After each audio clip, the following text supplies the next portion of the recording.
Last time we did it. Oh Are no, we? they're Like- waiting on us. Who's I waiting know on it. us?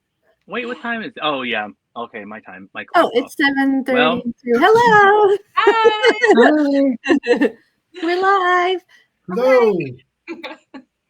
Hey everyone. We have a Roll. boss. Hi. Yeah. All right. The whole Do you gang want to here. kick us off, Jessie? Okay, so hi. Hi. We are here to talk to you about Kenosha Krampus Market, which is December 6th at the Final Girl in Kenosha, Wisconsin, 12 to 4 p.m. And it is ages 21 and up. And there will be Drag Krampus, Emo Knievel. We'll have food, drinks. You have to buy those. And 11 horror authors and some spooky vendors. Yes. And my accent. Accent. Yeah. And Jessie and I are so honored to have some of our spooky authors and creators here with us today. So we got Phrique with us, who is a guest of honor, as always. We have H.G. Jaster, we have Michael J. Adams, and we have Ross Killey. Before we get into having everyone go through their introductions, we just want to say that we're really honored to be supporting the Kenosha Welcome Center this time around. The winter seasons, the holiday seasons are really hard for a lot of people in our community. So we're really excited to be able to do a community food drive as a portion of this. So we're not doing any cover fee or anything like that, and the donation is optional, but we do strongly encourage everyone who is planning on showing up to bring a pantry item, a hygiene product, anything that you think somebody might need around this time of year is desperately needed and greatly appreciated. Some of the things that the Kenosha Welcome Center are looking for are canned tuna and chicken pouches or tins, soup with the pop top, preferably ones without a can opener. Unfortunately, at a lot of food pantries, can openers are really hard to come by. So anything that has a quick release, easy to break seal is typically what's preferred over something that requires a can opener. Cereal, single serving cups, those tend to last longer and you don't have to worry about an entire box going stale. Chef Boyardee or like little like pasta cans, again with the pop top, SpaghettiOs, protein bars, beef jerky, Slim Jims, anything that like has a long shelf life to it. They're also looking for hygiene products, so toothpastes, toothbrush, deodorant, body wipes, other sorts of like non-perishable, doesn't require a lot of water to use hygiene products. They do support the unhoused population in Kenosha. So having things that don't require immediate access to water are greatly beneficial to these people. They also have their own office needs. So copy paper, markers, pens, folders, and large envelopes are also greatly needed at the Kenosha Welcome Center. So definitely worth checking them out. They're available online as well if you want to take a closer look at their list. But they do do a lot of good work for Kenosha County. So I guess let's just get into what we all do and why we're so excited to be at the Final Girl again. Phrique, let's kick it off with you. Hi guys, I'm Phrique. I'm a splatterpunk author from Northwest Indiana. I'm so used to saying Chicagoland, but I'm with Chicago people, so like you guys know the truth. So, but unfortunately, I looked it up today, and Kenosha is Chicagoland. So okay, well that Wait, counts. what? I mean, Michigan is Chicagoland. This conversation happens every time. Chicago just keeps swallowing all of the Midwest. Yep. Basically. But yeah, I'm a splatterpunk author. I'm kind of new. Been about a year and a half, and I have 4 books out, and I'm putting another one out January 1st. So I'll slow down someday. Not anytime soon, though. All right, HD. Hi, I'm H.G. Jaster, Helena. I am a, folk horror, body horror, cosmic horror author of Wellington Street series. I just published the 15th, the 3rd volume in the series. Got the first one right here. But yeah, I'm unbelievably honored. I was here I went to the Slay the Lake last year or in April or April. June. Yeah, June? right. It feels like a million years ago. Oh my God, I know. Time displacement. This has been the Anyway. longest year ever. Yeah, I am unbelievably honored to participate again, and I am just thrilled to be here. Yay. We're so glad to have you. Thank you. All right, Michael. Hi, I'm Michael J. Adams, also go by Derelict Books. I write a little bit of everything, kind of. Horror's kind of a little bit of a stretch for me, but I've got 9 books out now. I've got a story about a muse that inspires people to kill instead of create. So it's a supernatural horror thriller kind of thing. Then I also write about a tooth fairy that hunts human traffickers, which is, kind of a horrific thing. And then I write a middle grade series about a kid that farts ghosts. So unlike Kenosha, Illinois has legal marijuana. So that, I'm not going to come out and say that's an inspiration for the fart ghosts. But it's a plausible connection. I'm super excited to come to the Slay the Lake. I'm a big fan of Jessie and Reese. We met. Has it only been like a year? Maybe a year ago. Oh no, it's been so much longer than that. I want to say like it was like 2021. I think is when we all first met. Wow. Okay. Time flies when you're having fun. I'm looking forward to meeting some more awesome author friends and pulling more friendly faces into the fold. One of us. So yeah, super excited to come out. All right, Ross, what you got cooking? All right. Well, hi guys. I'm Ross. I don't think I've met any of you in person. This will be my first time going to one of these events. I've never even been up to like the Kenosha area. I've been to Chicago, but not Kenosha. Like Phrique, I'm in Indiana. I'm in central Indiana. So. Ooh, Oh, you got way worse than me. Way worse than me. I said drive way safe. worse than me. Yeah. Oh, it's not too bad, but yeah, I've been here most of my life. Let's see. I'm kind of new to the publishing game too. I've only been around like I think maybe 30 years or so. Got a couple books out. I got it's my newest one here. Nightmare Jungle, Zombies in Vietnam. Pretty cover. Thank you. Yeah, I love I'm that. a cover horror, so sorry. Like the minute I saw that, I'm like, because I have your other one, but yeah. Oh, you got my other one? Mm-hmm. Then the back. I love the back too. Yeah. Oh, that's really great. Yeah. It is. Anyway, what was I saying? No, I got 2 like full length books out. My first one, Full Moon Highway, was more kind of like a novella, kind of small. And I've got now more short stories than I do full length works. But that's cool. But no, I'm super excited to hang out with you guys. Super appreciative of you guys letting me come on up. I'm ready to be there. Awesome. Well, we're happy to have you. This bar is awesome too. I took I want to say 40 pictures just because every room, the murals just you'll see it's great. I want to go back up there. Special. The bathrooms are amazing. Yeah, they are. I tell everybody, I'm like, oh my God, you got to go in the bathroom. Like, I think I like the green one a little bit better than the red one because every time I walk into the red one, I feel like somewhat motion sick. yeah. I don't know what it is, but I'm just like the walls are spinning. Or maybe you just had too much to drink. Who knows? I've seen too many horror movies, so when I see red, I'm like, I am next. So I need to be careful and let's make this quick and get out of there. Yeah. All right. So I guess we have a lot of new authors in the room. So I guess what's your biggest motivation, your driving force to keep pursuing this from such an initial phase? Because I know a lot of writing is handling rejection. So a lot of people get burnt out early on in their writing career, feeling like they're not feeling heard or that they're not moving forward. So how do you guys keep yourselves moving forward in this? Can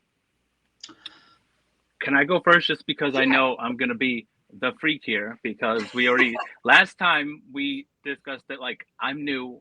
I legit just started writing probably about 2 years ago. I took a creative writing course and I wrote a Cursed Brady Bunch script that my professor hated, but it got published, so nanner boo boo. And but I don't hold grudges. It's okay. Spite is a good motivator. It's what gets me out of bed every day. But it was just I've always read horror. I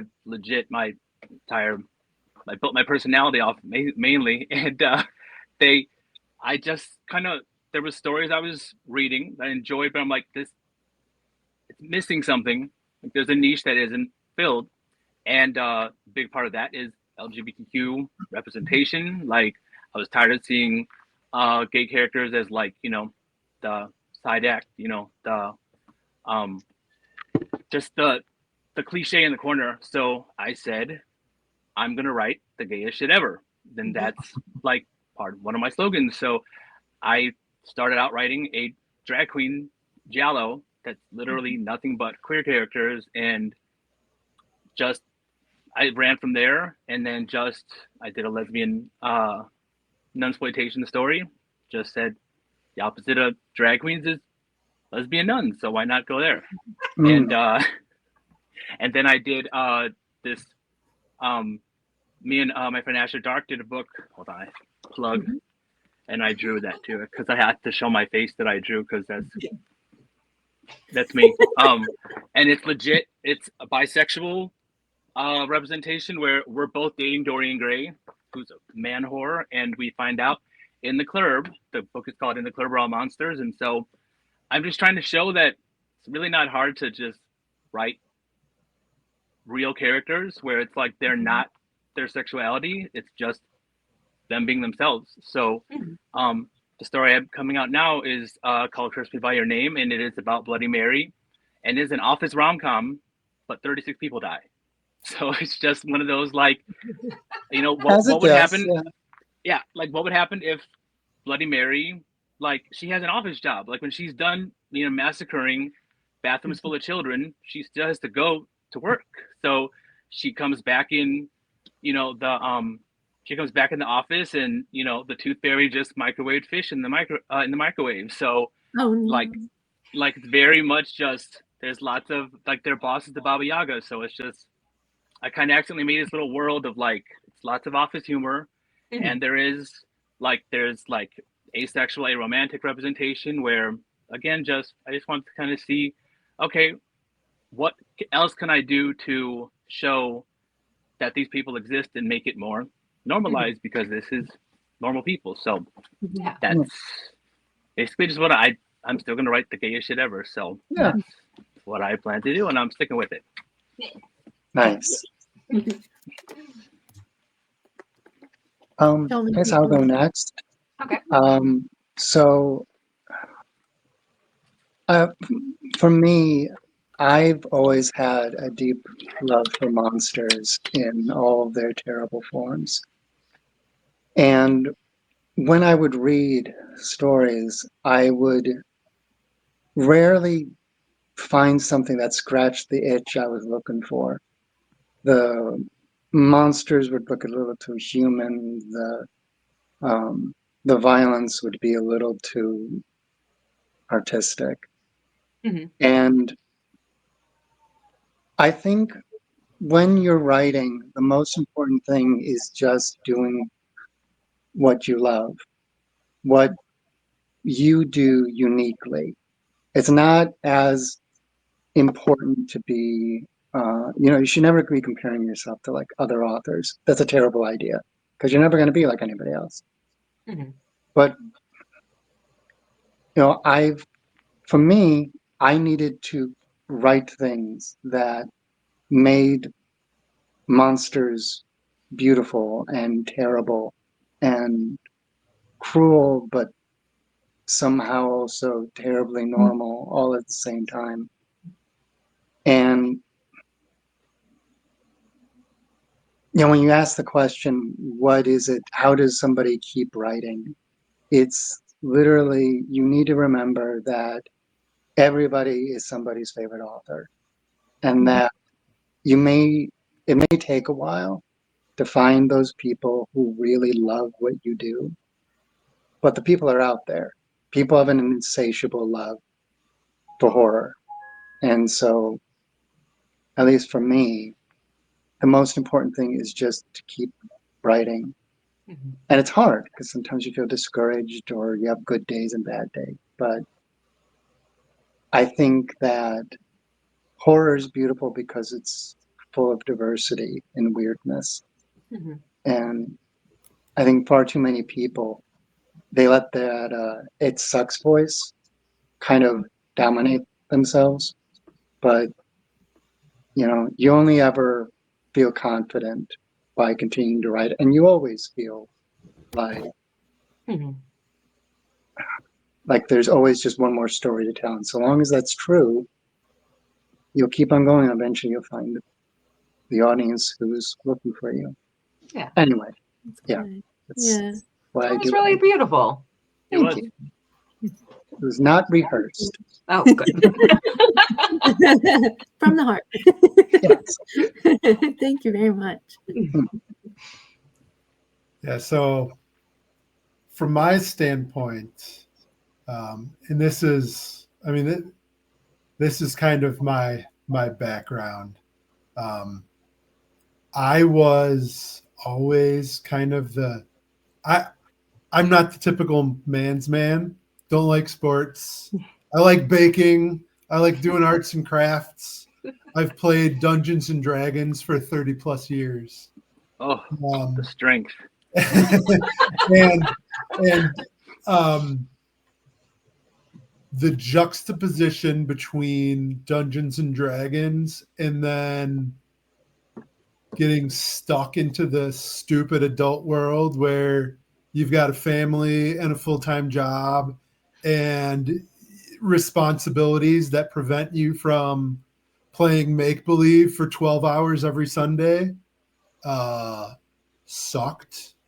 And it sucked out my soul for 5-6 years. And I needed that creative outlet, and it became, well, shit, I'm going to write a book. Like, I can do whatever I want. And like Phrique kind of alluded to, I hate the mainstream Hollywood crap. It's the same regurgitated stuff over and over. And from one standpoint, I get it. They're there to make money. So why try something new if the old crap will make you money by just shoving it down people's throat? But I can't stand that. So I've got to subvert, those well-known things. So yeah, like everybody knows the muse myth, but I've got a muse that makes people kill for her to gain followers and gain power and whatnot. I've got vampires, but my vampires absorb blood through their skin. They don't shy away from the sun. My tooth fairies swallow teeth to help track down children. Good for them. Yeah, I've got, I know some people like Jessie finds that creepy as all hell. I know. I mean that. Yeah, I totally have teeth phobia, and then we're always next to each other at the Kenosha event, and I'm like, Michael. That's kind of what we're going for. Yeah. Like, if you can scare a horror author, I think you're doing something right. So Your favorite item of merchandise that you sell, I have to say, is the little baby teeth bookmarks. How you never sell out of all of them, every time, everywhere you show up, is beyond me. I love them so much. I need to get one then, because also I have a tooth fairy in my story, so I'm very someone just gave me this at the last event, this little tooth, and I'm like, I love it just because it's just a tooth, but I mean, because my tooth fairy's name is Pearl, because of course it's Pearl, so it's just Yeah, the pearly whites. So, Yeah. And I save me a bookmark, please. I will. But yeah, I mean, so that's, I mean, my brain doesn't shut off. So I mean, I've been in a slump. I'll admit I've been in a slump when it comes to writing recently. But like, I mean, I still get that guilt at the end of the night when I'm lying in bed trying to sleep, and then like ideas are still coming to me, and it's like, well, I'm jotting down notes, in my phone. I'll pick it up when the time is right. But yeah, I mean, that's what keeps me going. And Phrique, as someone who worked in an office and worked retail, I would kind of love to see 36 coworkers murdered. I mean, it is just I'm so excited. And the funny thing is, I've never worked in an office at all. It seems horrible, but that's also what makes it so funny, because it's just, I love there's little asides where it's just, they keep, like the Seinfeld episode where they kept on having like birthday cakes because it was someone's birthday. Like, they keep on having cakes in the fridge, and the Wendigo already has blood sugar issues. So can we not put him back in the grave like that?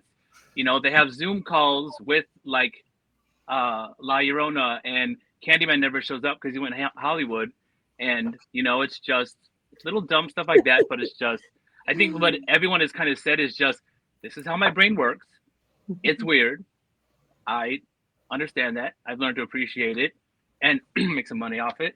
And but this is what I like to do, because it's just, somebody likes it. And like, I've had people tell me that my brain is beautiful and it's doing like, and I'm just like, that is I'm not used to hearing that, because I don't want them to get too powerful, so I don't like tell them that stuff. But it is nice to hear once in a while. I don't know. I get told. I once was told, I think there's something wrong with you. That was my favorite compliment. They just looked at me and went, what's wrong with you? You should put that. Here. Yeah. You should put that as a quote on one of your books. Yeah. It's like right on the cover. Oh, that's Like, good. find out, there's something wrong with me. Find out why. Like, capitalize on it. Why not?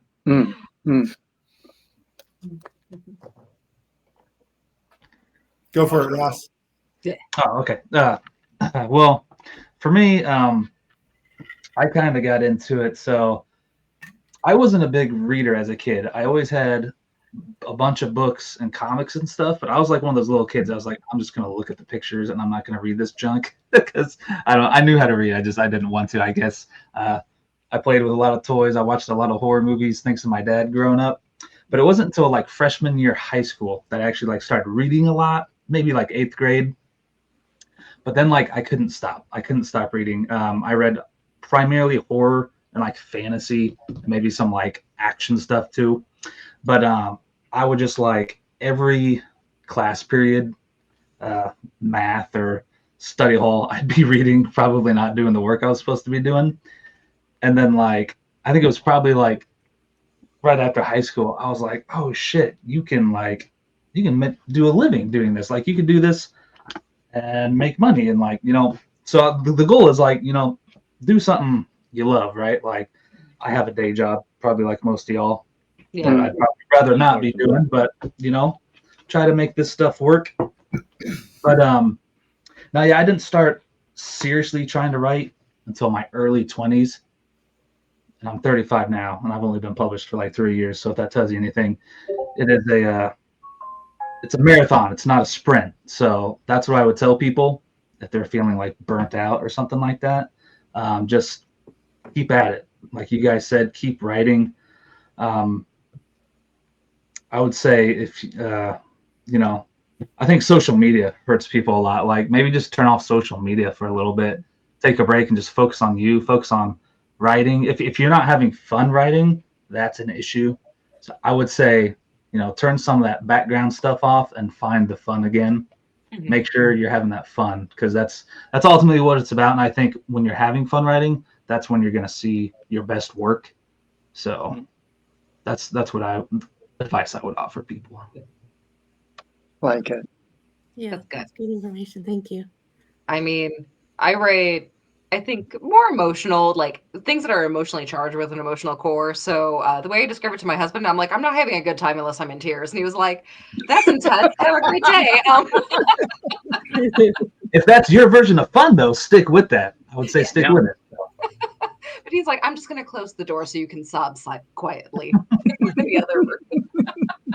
Yeah, I don't think I've done that, and I'm a Pisces, so like all we do is cry supposedly, but I do get to the ends of my stories where I'm like, I've created this person, and it's like, now I got to watch them die. Like I do get a little choked up, but I think it's just, I think that shows that you did a good job. You made a backstory, and I think that's why I write, like, my books are all too thick. This is like my first novella that I'm doing. I'm so proud that I finally like shut up for once and like kept it just little and concise.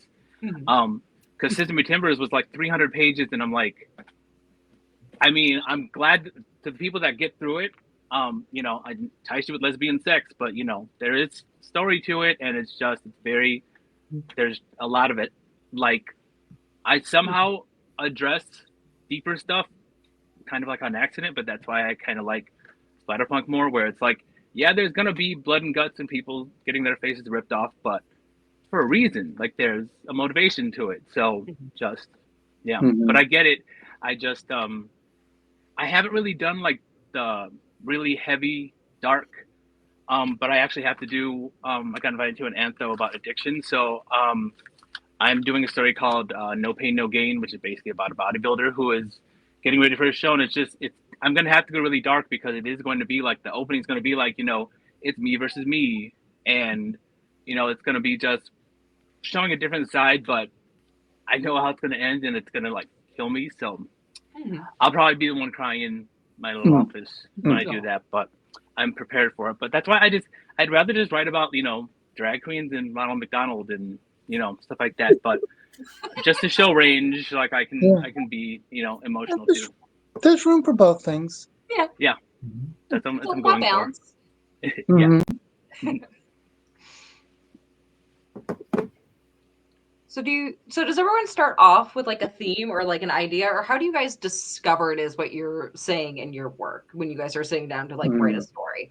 Like, do you have something in mind that you already like have an idea of how you want to say it, and then you discover what it is that you're truly trying to say while you're doing it? Or do you just go right in? You're like, I know exactly what I want to say right now. So for me, for some reason, the title comes first. So Gig of the Damned was first. Lube Me Up with Fry Grease. Still don't know where that came from, and like Sesame Timbers was literally, I think that was like a South Park like joke or something. And I was like, what would Sesame Timbers be about? Like a lesbian lumberjack that falls into a convent and has sex with all the nuns in order to get her memory back? Like, that's crazy.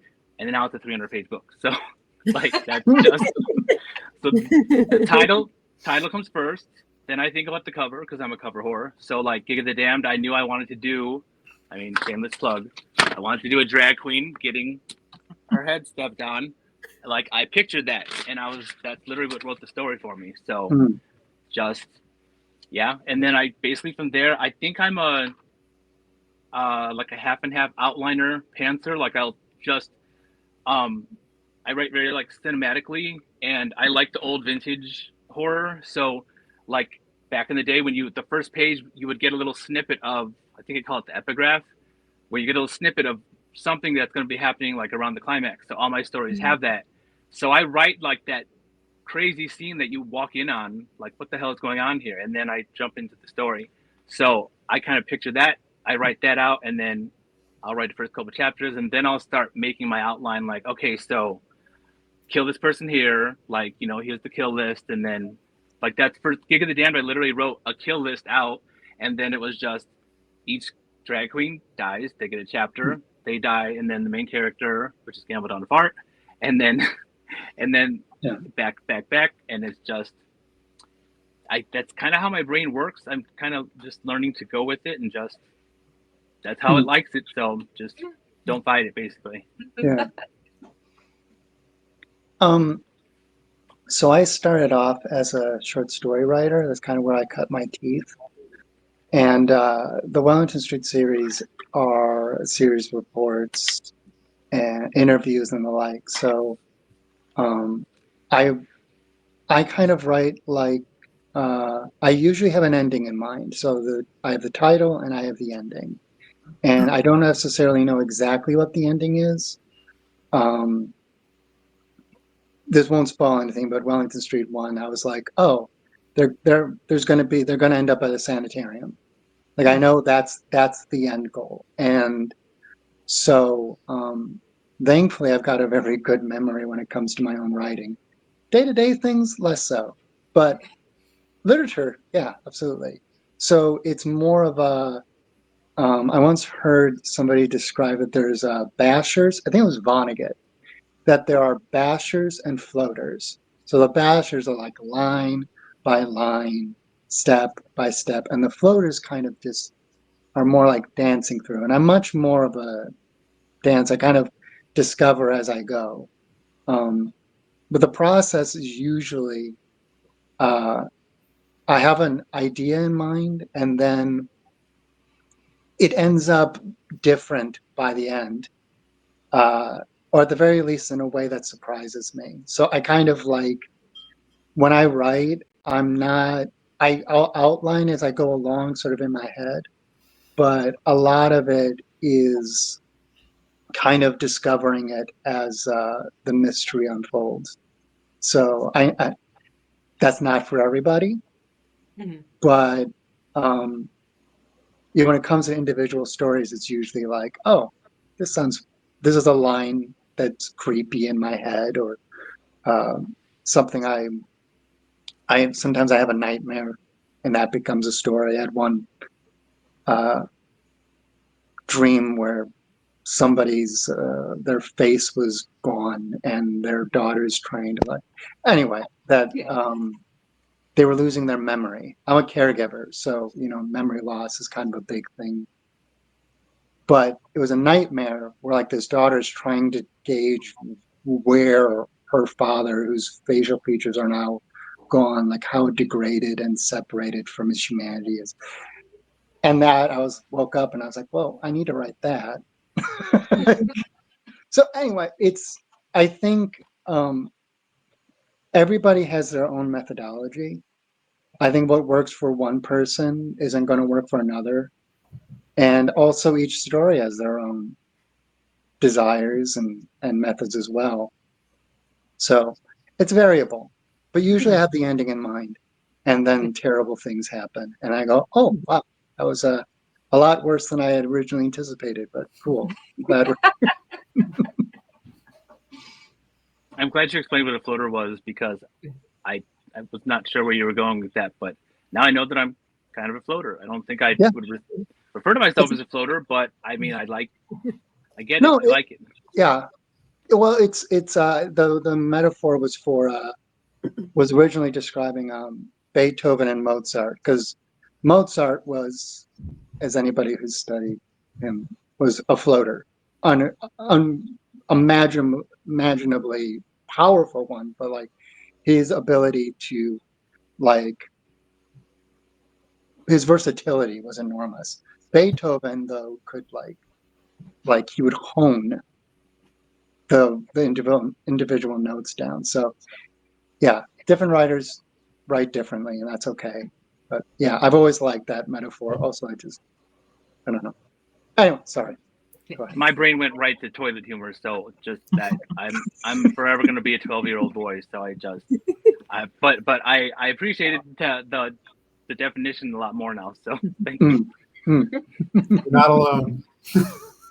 I'm a floater. I can't wait to tell everybody. We all like float. a corpse in the water. Yeah. You'll float too. Yeah. Man, we can keep this going for the rest of the life. 40 minutes later, we're done. How much helium would it take to make a stomach float? Like if you put helium in its stomach, could you add enough without it bursting for you to like tie a string around it? I'm I not don't see why Googling that not. I mean, it's anymore. just I'm like already a on the I think list. so. yeah. Hmm. Not to be weird, but I mean, it's just like because you can like stretch it. I mean, that's why we do like gastric bypass and like all that other stuff to Yeah, kind of yeah, like yeah. shrink it. But usually it's like the maximum is like a basketball or so. So I think you could. yeah. I'm sure I'm there's gonna somebody Google out it. there who's tried. Somebody I can who's almost guarantee it. There will be now.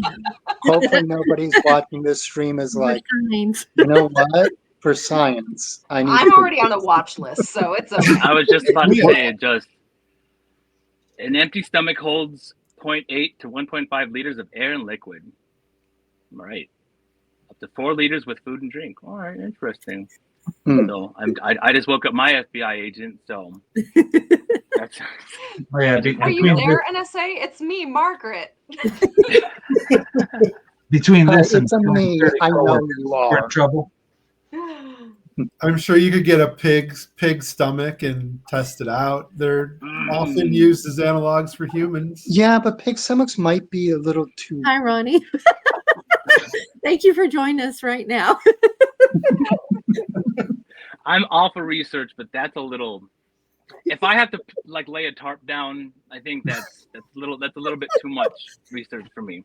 I mean, rural Wisconsin, Indiana, you could Yeah. stroll out into a cornfield and There's not a lot happening. Yeah, there is. Jesse's lost it. I am sorry, I No. got us completely off topic. But I mean, that's How are we Inquiring right? minds wanna know. That was the original question, and we're talking about stomach balloons. So that's good. I'm still stuck at verse still. Wouldn't it be weird to take that stomach, suck the helium out to make funny voices? Can't take us nowhere. How many teeth could a stomach hold? It's going to end up in one of our next books, so I would not Yeah. sweat it. That's the slate We will find the answers to this question. I mean, I don't isn't that remember how they what make the haggis original and all that? question was. Yeah. And we didn't even get to roster derelict either. So Yeah, it was the original question was about how you approach your writing, whether Yeah. start with a theme. I usually Big thumb. start with a theme. It seems like I'm pretty much on the same page as everybody else.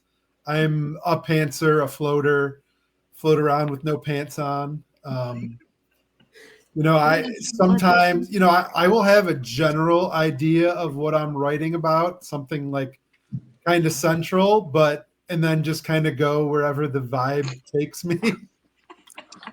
sorry. I'll never grow up, I swear. Sorry. That's okay. I tend to write in chronological order, and then sometimes I get to the end and something has happened that is completely not what I had planned. And I mean, I will admit with my series, I had a character going into the first book. It was, a side character, but one that's present throughout the entire series. It's like I had in my notes for 3 or 4 books, this character has a secret. Didn't know what the secret was until I got to book 5. And then I got to book 5 and it's like, holy crap, that's the secret. But yeah, I mean, that's how I work. And I don't know, I prefer it that way. It's kind of nice to be surprised with what you can come up with. And like from like, to bring up the whole Dungeons and Dragons aspect, the whole improv thing. I do have another horror writer friend who like his MO, I'll drop his name, Martin Shannon, fantastic guy. He writes amazing cosmic horror, urban fantasy.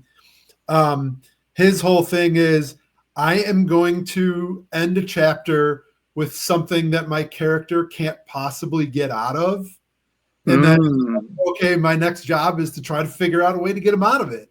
And it keeps you on your toes.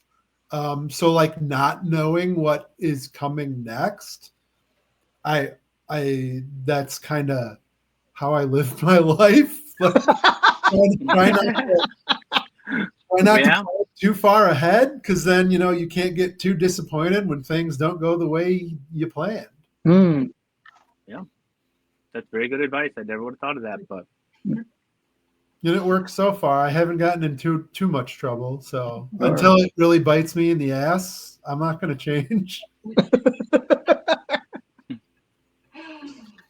I think for me, I try to do something a little bit different with every like project that I start. Like this one, for instance, Stuck to a Monster. So this is my the one I have. Okay, yeah. This one's a straight up horror comedy. Like it's more comedy than horror, but it's got gore in it and stuff. It's about conjoined twins. They get scratched by a werewolf, but only one half of them turns.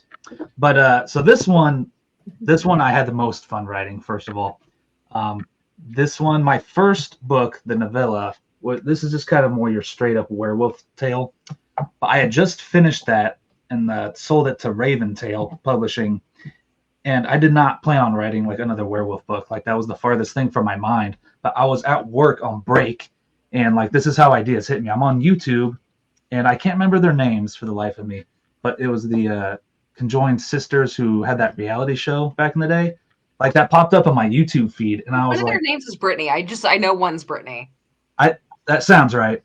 But like I started watching it, I was on break. I was like, I don't got shit else to do. And I was like, oh my God. I was like, what if they got turned into werewolves? Only one half of them turns. Like what? And then like at work that night, I had to get a lot of free time. I worked like security.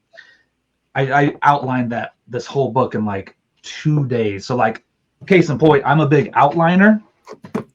But I had so much fun outlining that, just coming up with like shit crazy funny ideas for the hijinks for them to get into, and with the actual story in there too. There's an actual plot. And the thing I did with this book is every other chapter is from the perspective of the other brother.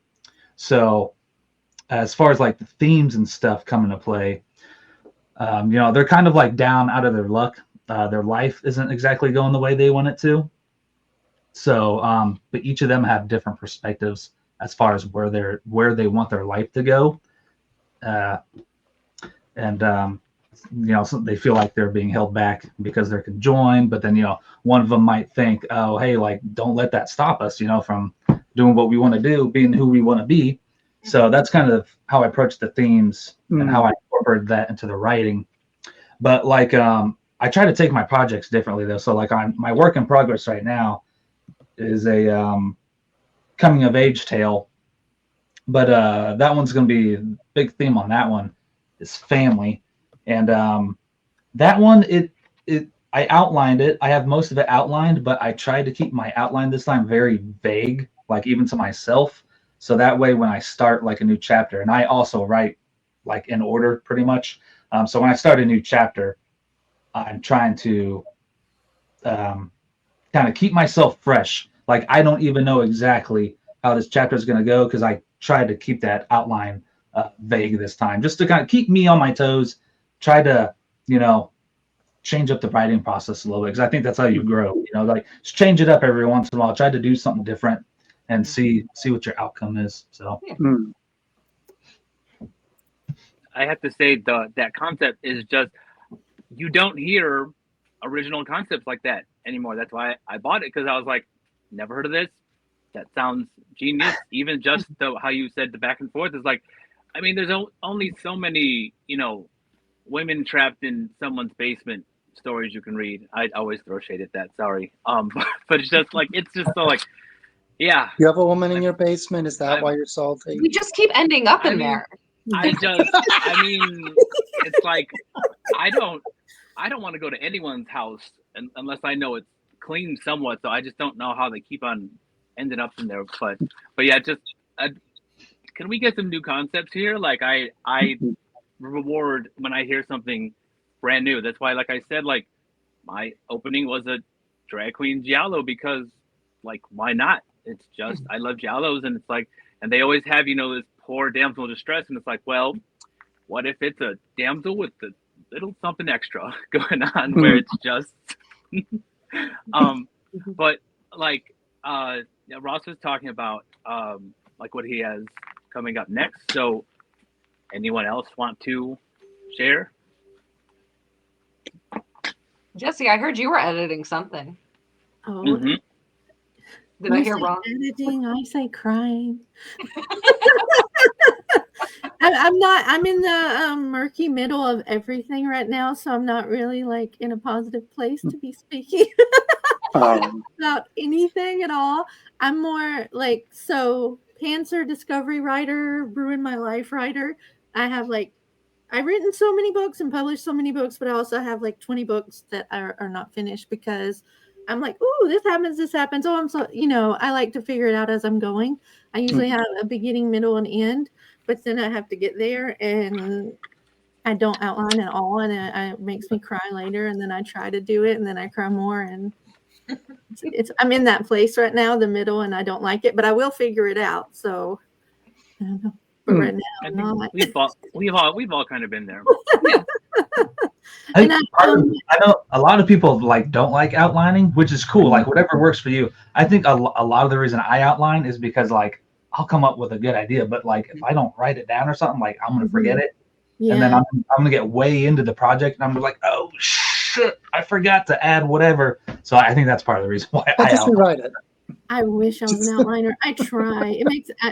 My problem is that my imagination's too big. I have to be careful. Like if I'm listening, like I can't listen to Florence and the Machine when I write because I'll be writing a thriller and then there's going to be vampires that show up and all these different things are going to start happening. But I know the beginning, middle, and end, but my imagination starts going off on all the rabbit trails and trying to figure it out. And I can't believe you write with Florence and the Machine playing. I can't. No, I can't. Oh, you don't? Okay, good. No, That would have been... because it makes the neurons start firing too much. And like, do you use cocaine? Like, how the hell do you keep focus? I would, I need abstract silence unless a character has I had a character I wrote, the third Wellington Street. The main character has a thing around rain. So whenever it would rain, I felt the impetus to write. But like, oh my God, too much noise. And my brain just, could you please, all of you, shut the hell up. Seriously. Yeah. Oh my God.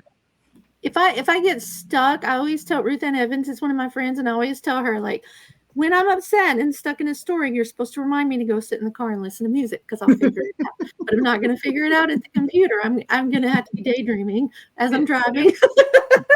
That's a good idea. Gas station, Jesse. But I don't remember what the question was that I was supposed to be answering. What are we working on? What are we working on? What are we doing? Yeah. I am working on a thriller right now. Yeah. I usually have like when I get my best work is when I'm working on 3 things, and I'll have like 3 tabs up, so that way when ADHD brain gets distracted over here, I can move back over here, and it's a nightmare right now though.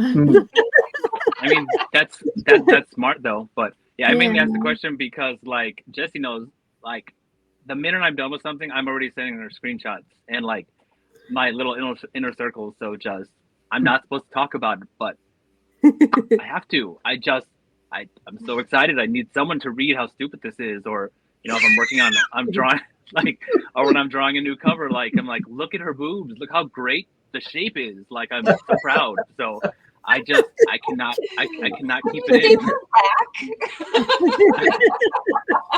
I mean, I know my strengths. Yeah, blades out, tits out. What's wrong? What are you working on? What am I working on? Mm-hmm. Yeah. Oh dear. So I have a couple different ideas that one that I'm brewing right now that I think is going to be more of a cult story. Have you ever read the book Rant by Chuck Palahniuk? Anyone here? That's like Chuck Palahniuk fans? Out of all of the ones that you could have mentioned, that's the one. Yep. I was just about to say I've read so many of his, but just Papa okay. Palahniuk just. Then it is a secret favorite of mine. Okay. But Rant is essentially like it's kind of like a documentary style one. like where it's like it's told from the perspective like you're like watching a documentary essentially. So I'm kind of like interested in doing something like that, but with cults and demonic possession. So I'm kind of like brainstorming and working on that. But the thing that I am desperately trying to work on and submit for my MFA is a werewolf story that follows a young woman who is just trying to leave her ex-boyfriend for good, and it just is not happening. It just keeps getting more and more messed up for her. So it's kind of like werewolf, domestic violence, curses and blessings. So like, how do you really determine what is a curse and what is a blessing? And really it's just the side of the fence that you're on, that you're observing the miracle from. So that's kind of the ideas that I'm working on right now.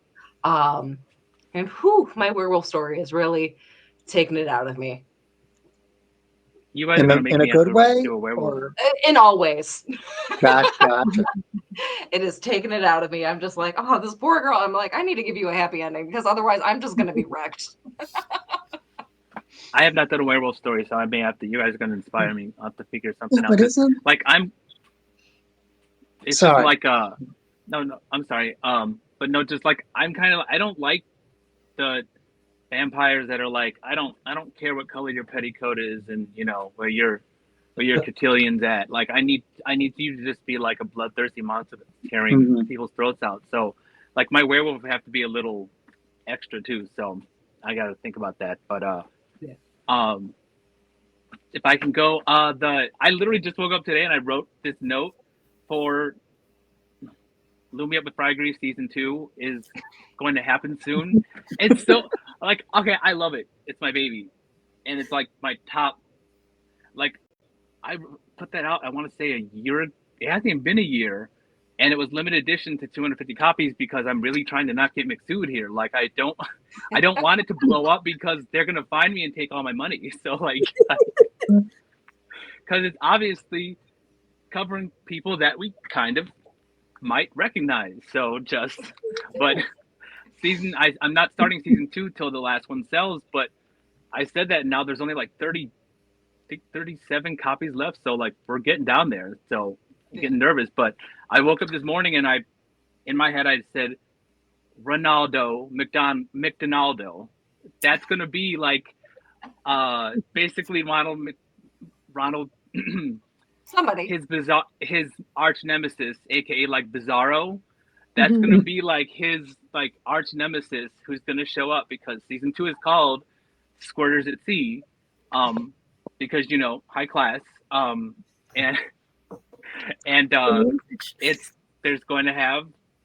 going to be introducing Long Dong Silver, who is a pirate with a very special peg leg with attachments, etc. And like they have like, you know, the leather dog mask people that, you know, the fetish. So that's his litter of hush puppies that he has on deck. So that like does his bidding.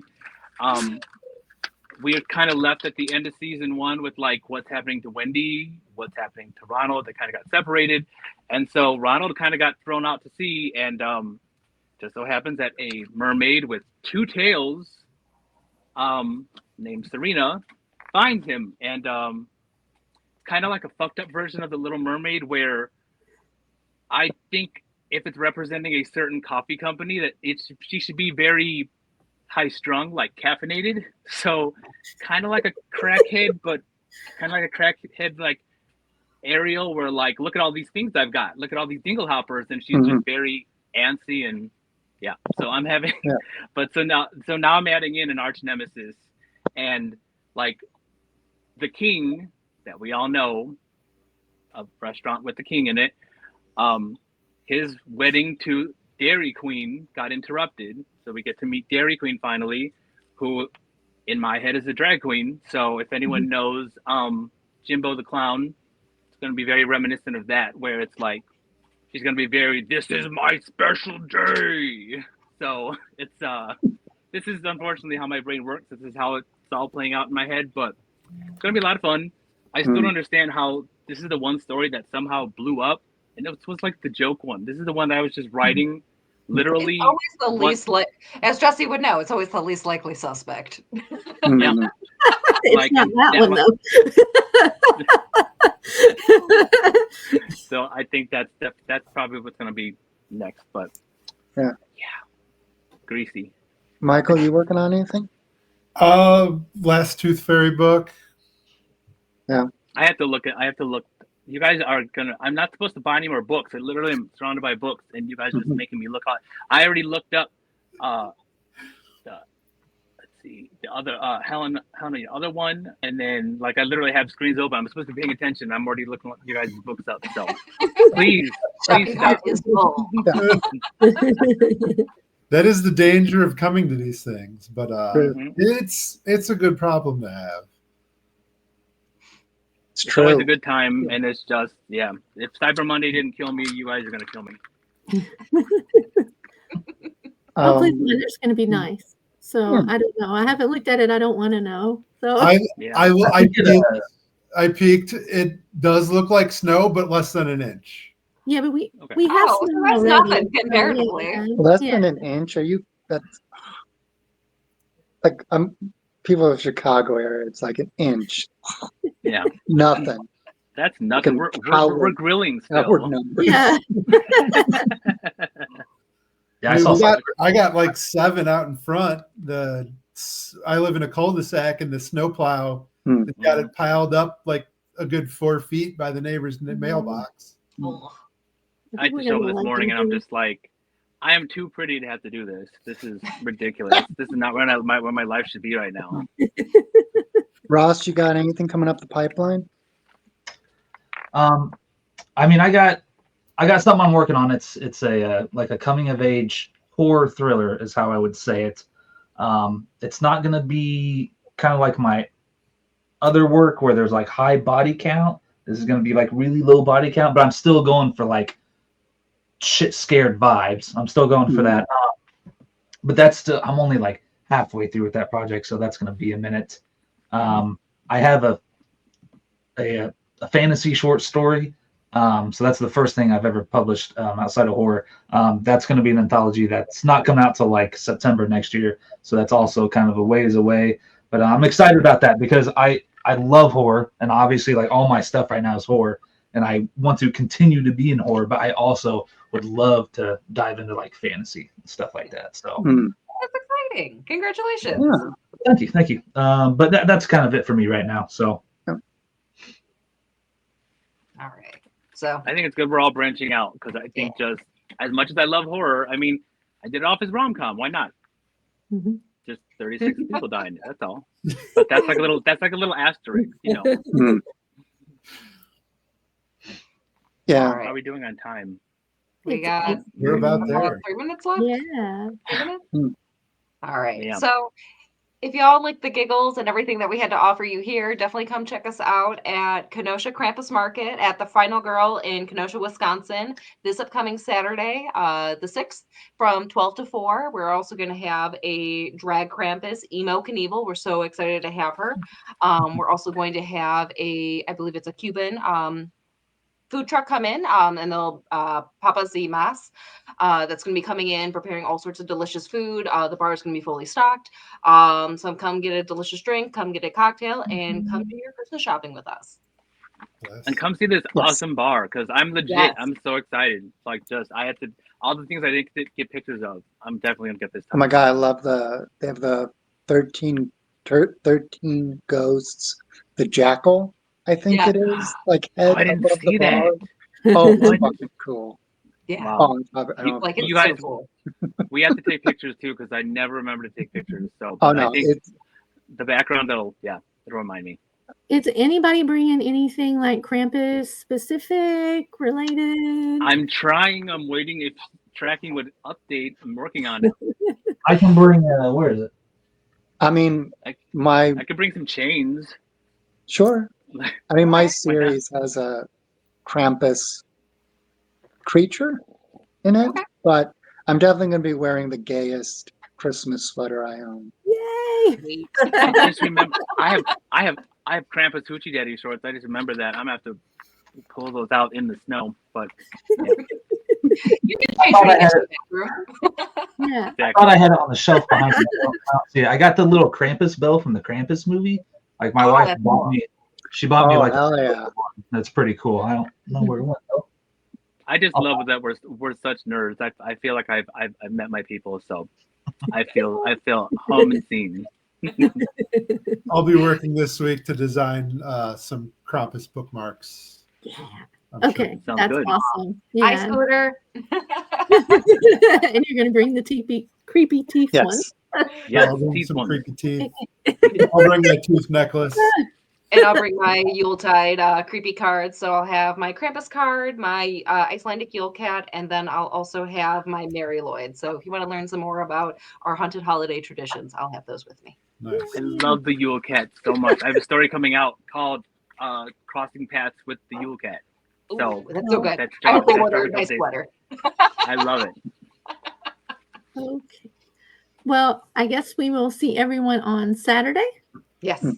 December 6th, the final girl, Kenosha Krampus Market. It's free, but bring a food donation. We'll have it on our site.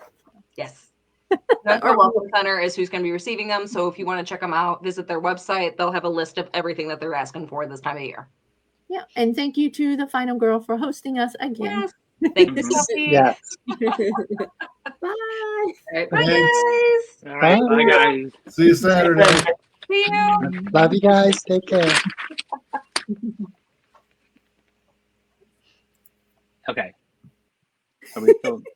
Are we still live? Did this happen last time? Oh no, All right. it's just us. Bye. Bye, Jess.